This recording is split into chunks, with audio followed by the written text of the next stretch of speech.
లలిత సుగుణజాల తెలుగు బాల అందరికీ ధన్యవాదాలు. అందరికీ నమస్కారాలు.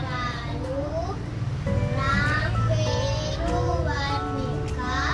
నా పేరు శ్రీవల్లి. తెలుగు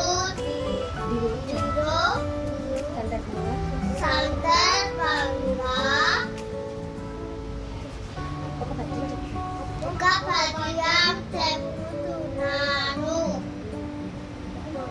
పొద్దున నిద్రలో లేవాలి, శుద్ధిగా పళ్ళు తోమాలి, చక్కగా స్నానం చేయాలి, ఉతికిన దుస్తులు వేయాలి, తలను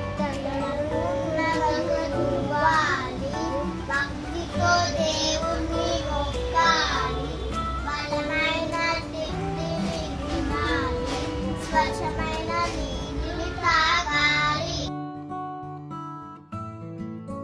నమస్కారం, నా పేరు శరణ్య.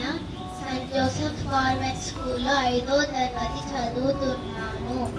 ఈరోజు వినాయక చవితి గురించి చెప్తున్నాను. వినాయక చవితి దీన్నే వినాయక వ్రతము, గణపతి పూజ, గణేష్ చతుర్థి అని కూడా అంటారు. ఈ పండుగ భాద్రపద మాసం చతుర్థి నాడు వస్తుంది. ఆ రోజున ప్రకృతిలో లభించే ఔషధ గుణాలతో నేరేడు, మరేడు, ఉత్తరేణి వంటి 21 రకాల పత్రిలో గణపతి పూజ చేస్తాము. కుడుములు, ఉండ్రాళ్ళు నైవేద్యం పెట్టి పంటలు, శుభములు, అవిఘ్నము, జయములు ఇవ్వమని లంబోదరుని పూజిస్తాము. మనకు మనుగడని ఇచ్చేది మట్టి కనుక మనం మట్టి వినాయకుడికి పూజ చెయ్యాలి. Thank you.